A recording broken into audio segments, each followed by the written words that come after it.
नमस्कार दोस्तों, home science second में आपका स्वागत करती हूँ। आज आपके लिए जो आपका एंजाइम टॉपिक है, जो आपके पीजीटी के लिए भी महत्वपूर्ण है और टीजीटी के लिए भी महत्वपूर्ण है, तो आइए देखते हैं। और ये आपके लिए बहुत ही महत्वपूर्ण है। नए साल में ये आपकी पहली वीडियो है और ये काफ़ी थोड़ी सी तबीयत भी डाउन चल रही थी, इस वजह से नहीं कर पा रहे थे। तो आज आपका एंजाइम टॉपिक लेकर के आई हूँ और ये आपके लिए महत्वपूर्ण है। कंपटीशन की तैयारी करने वाले, साथ में आपके बीएससी या एमएससी करने वाले सभी के लिए महत्वपूर्ण है। तो आइए देखते हैं पाचन के मुख्य एंजाइम और उनकी क्या कार्य है। यानी हमारे जो पाचन होते हैं, जो पाचन की क्रिया हमारे शरीर में होती है, उस पाचन की क्रिया में हमारे जो एंजाइम होते हैं, अगर ये एंजाइम ना हो तो हमारे भोजन का पाचन नहीं हो सकता है, हमारा भोजन शरीर में पच नहीं सकता है। अगर पचेगा नहीं तो हमारे शरीर में अवशोषित नहीं होगा, और अवशोषित नहीं होगा तो हमारे शरीर की बॉडी में लगेगा नहीं। न तो शरीर का निर्माण होगा, न तो मरम्मत होगा, न तो विकास होगा, न तो वृद्धि होगी, न तो हमें रोगों से रक्षा होगा। तो ये एंजाइम जो होते हैं, ये एक अहम रोल अदा करते हैं और इनके बिना हमारे शरीर में भोजन पच नहीं सकता है।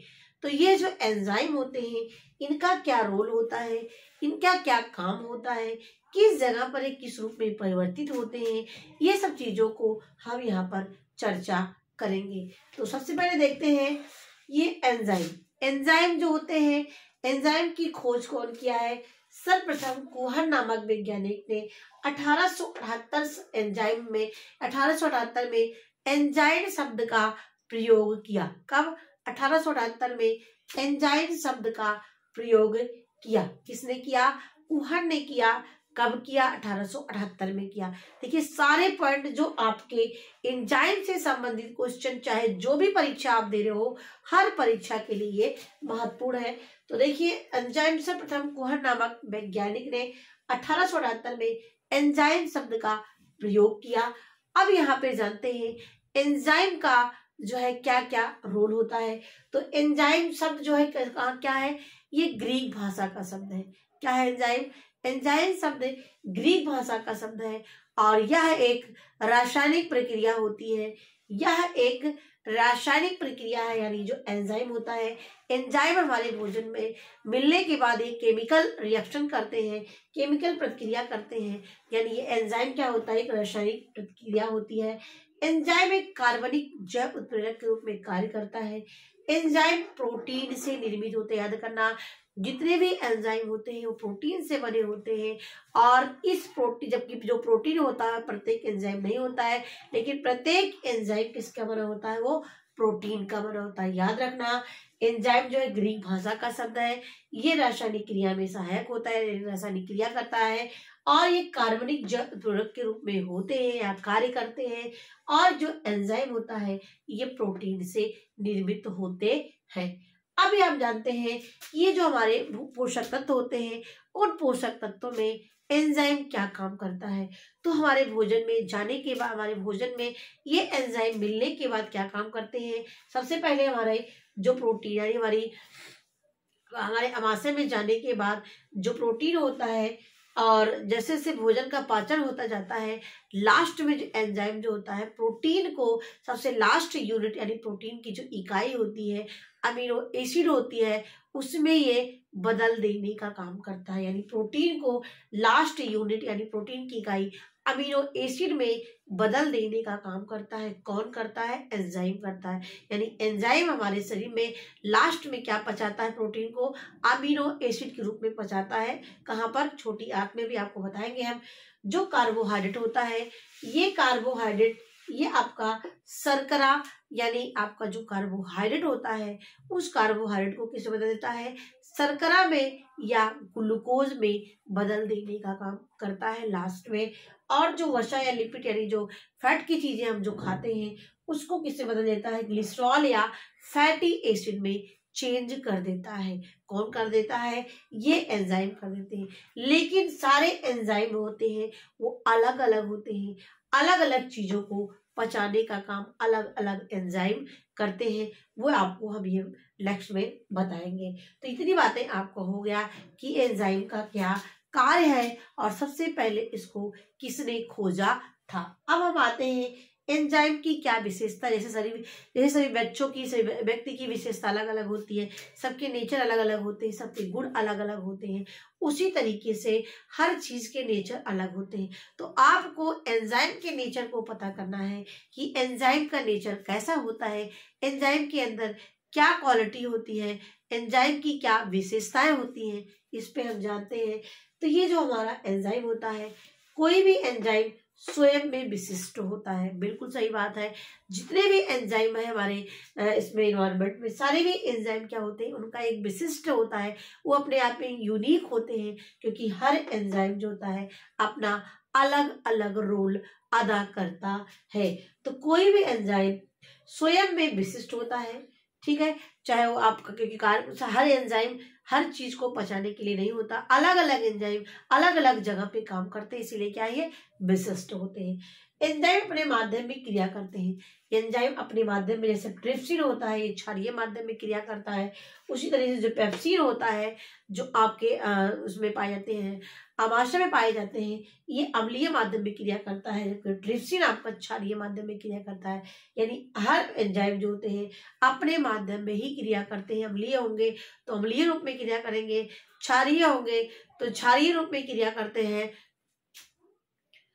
अब नेक्स्ट यहाँ पे आता है कि एंजाइम की क्या विशेषता होती है।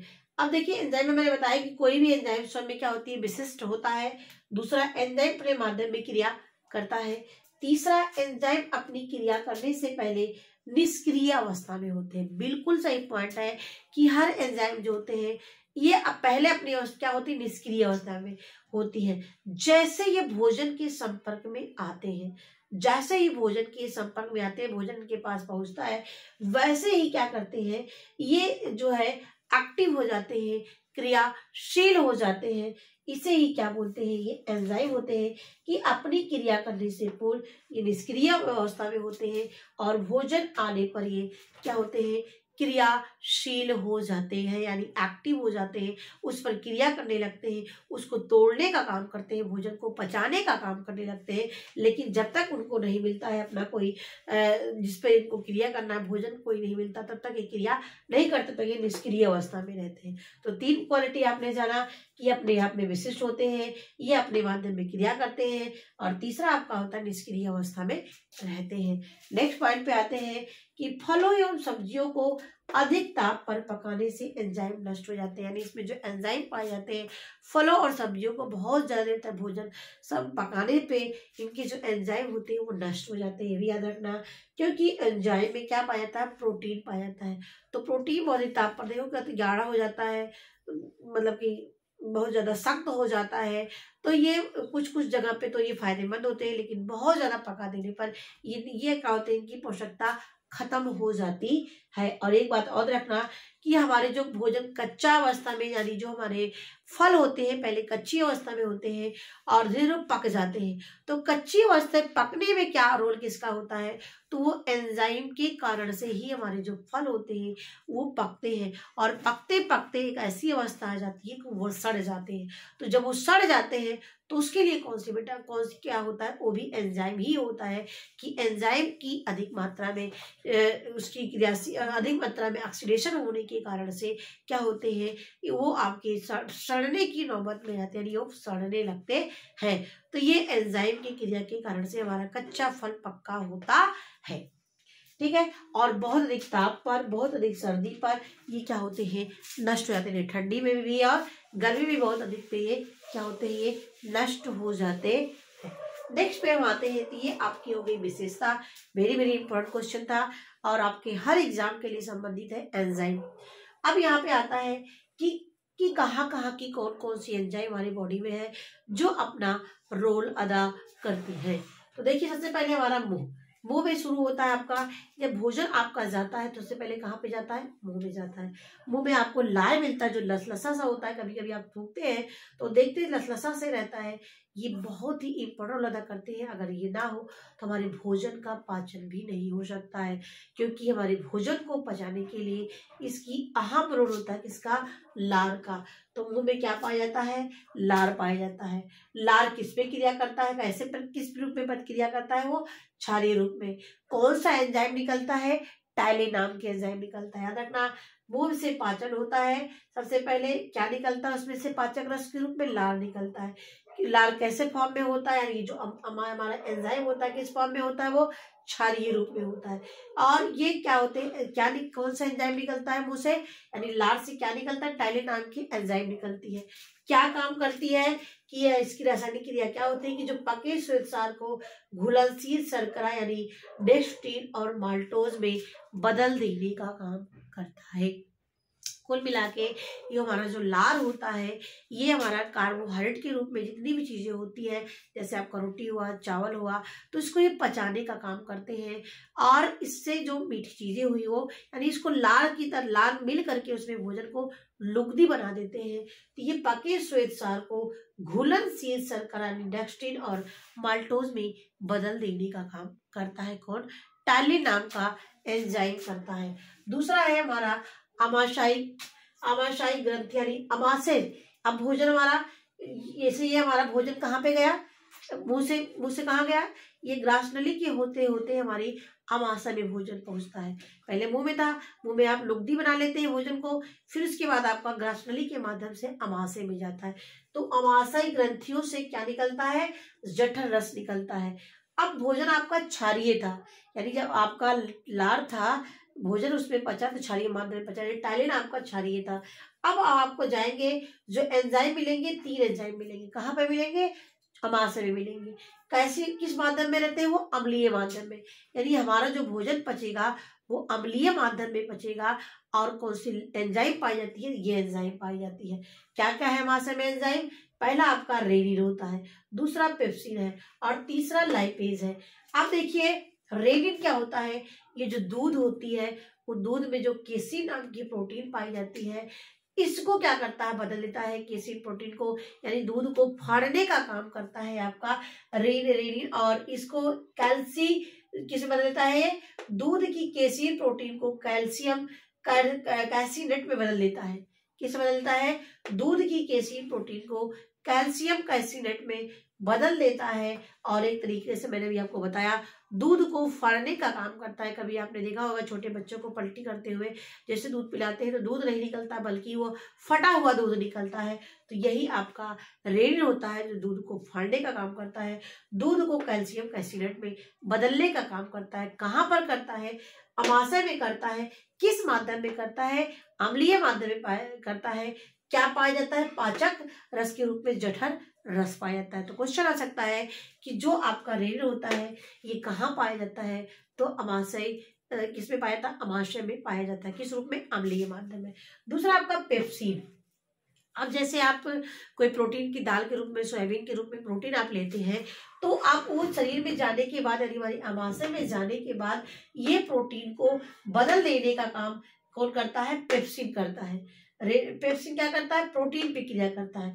और प्रोटीन पे जब करता है तो उसको किससे बदल देता है, पॉलीपेप्टाइड बदल देता है। किसमें, पॉलीपेप्टाइड में बदल देता है।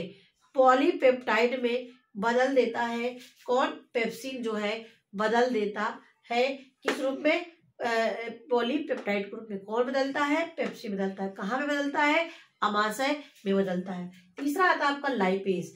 लाइपेज क्या करता है, ये जो हमारी वसा होती है इस वसा को वसा अम्ल में या ग्लिसरॉल में बदल देने का काम करता है। ये हमारा अमाशयी ग्रंथियों यानी अमाशय में। लेकिन यहाँ पर आपके जो प्रोटीन है वसा होते हैं ये हमारे पूरी तरीके से पचे नहीं होते हैं, उनके टुकड़े हुए रहते हैं, पूरी तरीके से पाचन नहीं हो रहता है। इनका पूरी तरीके से पाचन कहाँ पे जाता है, छोटी आंत में होता है। भोजन का मुख्य पूरा पाचन कहाँ पे होता है, छोटी आंत में होता है। याद रखना इस चीज को। तो ये आपके रेनिन, पेप्सिन और लाइपेज हो गए, कहाँ पर, अमाशयी ग्रंथियों में। दूसरा आता है पक्वाशय। पक्वाशय ये आपका पाचक रस क्लोम रस निकलता है। अब तक माध्यम आपका क्षारीय था भोजन का, अब अम्लीय माध्यम हो गया था भोजन का। अब पक्वाशय में आने के बाद भोजन आपका क्षारीय माध्यम में होता है। अब क्षारीय माध्यम के एंजाइम कौन कौन से होते हैं, ट्रिप्सिन है, लाइपेज है और एमाइलेज है। क्षारीय माध्यम में जो पाए जाते हैं पक्वाशय में एंजाइम ट्रिप्सिन, लाइपेज और एमाइलेज है। ट्रिप्सिन जो होता है प्रोटीन पे क्रिया करता है। तो प्रोटीन अभी आपका यहाँ पे था तो पॉलीपेप्टाइड को अमीनो अम्ल में बदल देता है। यानी आपका ये जो पॉलीपेप्टाइड था अमाशय में, इसको किसमें बदल देता है, ये इसी पॉलीपेप्टाइड को अमीनो अम्ल बदल देता है। कौन बदलता है, यहाँ पे आपका पेप्सिन था और यहाँ पे आपका यही प्रोटीन को तोड़ने के लिए ट्रिप्सिन है। पहले क्या है सॉरी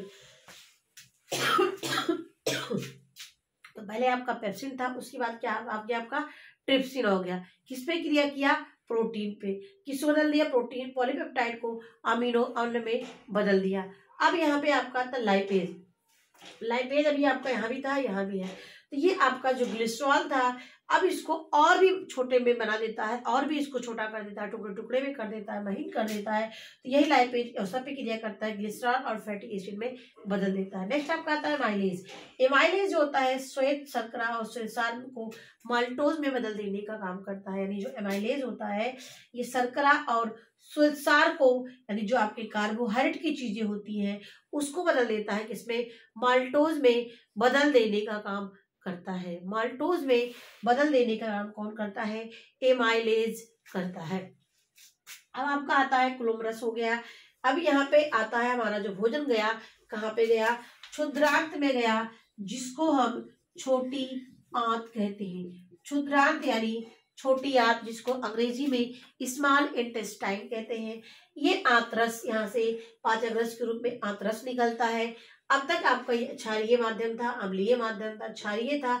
अब यहाँ पर भी आपका छोटी आंत में भोजन जाने में क्षारीय नाम के एंजाइम यहाँ पे क्रिया करते हैं, भोजन को पचाने का काम करते हैं।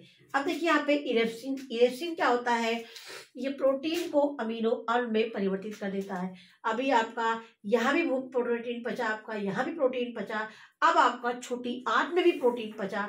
कौन पचा रहा है, इरेप्सिन पचा रहा है। इसके पहले क्या था, पेप्सिन पचाया, उसके बाद ट्रिप्सिन पचाया, अब यहाँ पे आपका इरेप्सिन पचाया। याद रखना, पेप्सिन, ट्रिप्सिन, इरेप्सिन, याद रखना, पेप्सिन, ट्रिप्सिन, इरेप्सिन। ये लास्ट में अमीनो अम्ल में बदल देता है, जो अवशोषण होने के बाद पूरे शरीर में हमारा अमीनो अम्ल पहुंच जाता है, जो अपना निर्माण का काम, मरम्मत का काम करता है। नेक्स्ट आपका आता है सुक्रोज, माल्टोज, लैक्टोज। तो सुक्रोज जो होते हैं ग्लूकोज और फ्रक्टोज पर क्रिया कर देते हैं, इनको ग्लूकोज बदल देते हैं। जो माल्टोज होता है ये ग्लूकोज फॉर्म बदल देते हैं। यानी जो सुक्रोज की चीजें होती है ग्लूकोज और फ्रक्टोज में, माल्टोज को ग्लूकोज में, और लैक्टोज जो होता है यानी ये आपके सुक्रेज, माल्टेज, लैक्टेज, ये आपके एंजाइम होते हैं जो इस रूप में बदल देते हैं, ग्लूकोज और फ्रक्टोज में, ग्लूकोज में। और जो लैक्टोज होता है वो ग्लूकोज और गैलेक्टोज के रूप में बदल देते हैं। किसको, कार्बोहाइड्रेट की जो चीजें होती है उसको बदल देने का काम करते हैं। तो यहाँ आपको केवल ज्यादा से ज्यादा जो याद करना है, कहाँ से कौन सी एंजाइम निकलती है, कहाँ से कौन सी एंजाइम निकलती है। तो यहाँ पे आपका मैंने बताया, मुंह से टायरिल नाम की एंजाइम, और अमाशय से रेनिन, पेप्सिन, लाइपेज निकलता है, और पक्वाशय से ट्रिप्सिन, लाइपेज, एमाइलेज निकलता है, और छोटी आंत से इरेप्सिन, सुक्रेज, माल्टेज, लैक्टेज निकलते हैं। ये आपके लिए वेरी वेरी इंपॉर्टेंट क्वेश्चन है। और लार से कौन सी एंजाइम निकलती है, टाइलिन, किस फॉर्म में वहां भोजन का पाचन होता है, अम्लीय माध्यम होते हैं। उसके बाद सारा आपका क्षारीय ही याद करना है। तो ये बातें आपके लिए बहुत इंपॉर्टेंट है। तो एंजाइम क्या है, एंजाइम की खोज कौन किया था, एंजाइम की क्या विशेषताएं हैं, और कहाँ से कौन सी एंजाइम निकलती है। तो आशा करती हूँ आपको ये क्वेश्चन जरूर अच्छे लगे होंगे, और इससे क्वेश्चन मैं जरूर लेकर के आऊँगी। और ये आपके लिए जो होता है वेरी वेरी इंपॉर्टेंट टॉपिक है हर एग्जाम के लिए। तो मेरी वीडियो देखने के लिए आपको बहुत बहुत धन्यवाद, और कमेंट करके जरूर बताइएगा नेक्स्ट टॉपिक आपको क्या चाहिए। धन्यवाद।